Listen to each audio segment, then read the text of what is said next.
ake siqhubeke-ke nalamagama njengoba bekade sithembisile. Asikhumbuzane kuqala lamagama amagama abantu laba abathintekayo directly kulolu phenyo olwenzekalayo olubizwa oluvele uLieutenant General Mkhwanazi.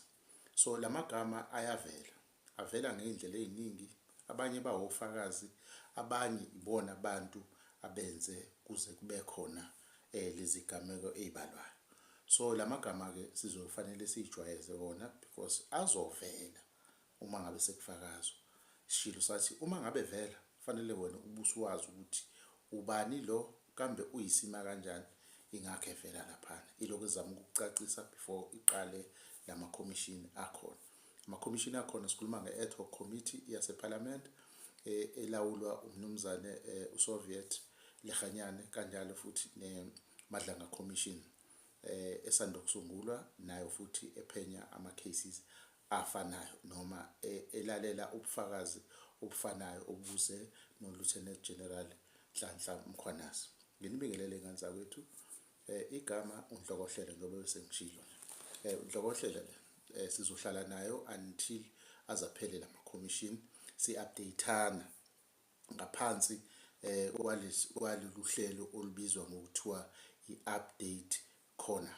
Update corner ke bafowethu iyatholakala ku-YouTube ngaphansi kwe-account ebizwa ngokuthiwa uStarsam Media World. Ibona-ke abasicuphisile lapha, singaphansi kwabo. Musifuna uzohamba usibheke khona la sizobe sesigxile khona sinika ama-update ngezinto ezenzekayo izobe ideveloper ngaphansi kwalolu hlelo. Angisho-ke ngengane zakwethu ukuthi kubalekile ukuthi siwenze lama-update ngoba lama-update enziwa ngesiZulu. Ama-update akhona akukhulu la eSouth Africa enziwa ngesingisi, so kwenza ukuthi inhlaka eziningi zabantu noma ingxenye enkulu yabantu izithole ingasakwazi ukufinyelela kulolu lwazi esilukhona. So olwethu-ke ulwazi noma owethu ukwelithula lolu daba kuzobe kuyisiZulu qha. Sogxila nje esiZulwini, ingakho-ke sicele ukuthi siyithole le support yenu ngane zakwethu. Siyibiza-ke ngeMkhwanazi Saga.